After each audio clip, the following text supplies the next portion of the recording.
அன்பின் தேவஜனமே, இந்த நாளிலும் ஆதியாகமம் 17ஆம் அதிகாரம் 15வது வசனத்தில்தான் கர்த்தர் ஆபிரகாமிடம் சொல்லுகிறார், உன் மனைவி சாராயை இனி சாரா என்று அழையாதிருப்பாயாக, அவளை சாராள் என்று பேராயிருக்கும் அப்படின்னு சொல்றாரு.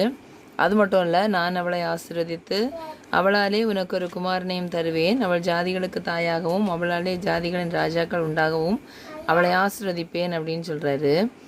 அப்பொழுது ஆபிரகாம் முகங்குப்புற விழுந்து நகைத்து, 100 வயதானவனுக்கு பிள்ளை பிறக்குமோ, 90 வயதான சாராள் பிள்ளை பெறுவாளோ என்று தன் இருதயத்திலே சொல்லிக்கொண்டு கடவுள்கிட்ட அடுத்து கேட்குறாரு, இஸ்மவேல் உமக்கு முன்பாக பிழைப்பானாக என்று ஆபிரகாம் தேவனிடத்தில் விண்ணப்பம் பண்ணுகிறான். ஆனால் கடவுளை பாருங்க, அவன் மனதில் என்ன நினைத்தானோ அதுக்கு முதல்ல பதில் சொல்கிறார் பாருங்க. 19ஆம் வசனத்தில், அப்பொழுது தேவன், உன் மனைவியாகிய சாராள் நிச்சயமாக உனக்கு குமாரனை பெறுவாள், அவனுக்கு ஈசாக் என்று பெயரிடுவாயாக, என் உடன்படிக்கையை அவனுக்கும் அவனுக்கு பின்வரும் அவன் சந்ததிக்கும் நித்திய உடன்படிக்கையாக ஸ்தாபிப்பேன் அப்படின்னு சொல்கிறாரு.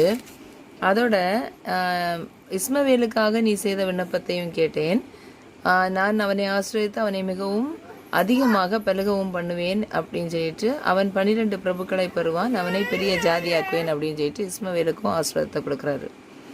அது மட்டும் இல்லை, வருகிற வருஷத்தில் குறித்த காலத்தில் சாராள் உனக்கு பெறப்போகிற ஈசாக்கோடை நான் என் உடன்படிக்கையை ஏற்படுத்துவேன். அடுத்து அவனை விட்டு எழுந்தருளினார். யாரு?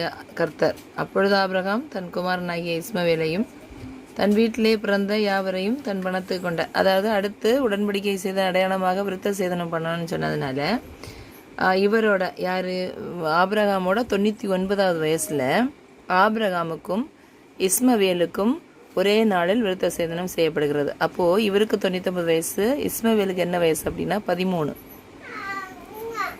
அடுத்து எல்லாரையும் விருத்த சேதனம், அந்த அவங்க வீட்டில் பிறந்தவங்க, அந்நியரிடத்தில் பணத்துக்கு கொல்லப்பட்டவங்க, அவன் வீட்டு மனுஷர்கள் எல்லாருக்கும் விருத்த சேதனம் பண்ணப்பட்டார்கள்.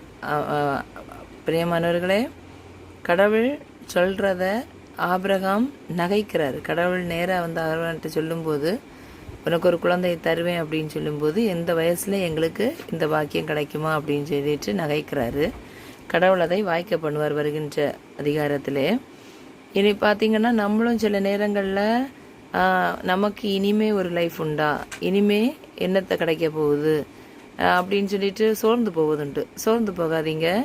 கடவுள் எல்லாவற்றுக்கும் ஒரு நல்ல ஒரு முடிவை வைத்திருப்பார், ஆசீர்வாதத்தை வைத்திருப்பார், நம்மை மேலும் மேலும் ஆசீர்வதிப்பார். ஆமேன்.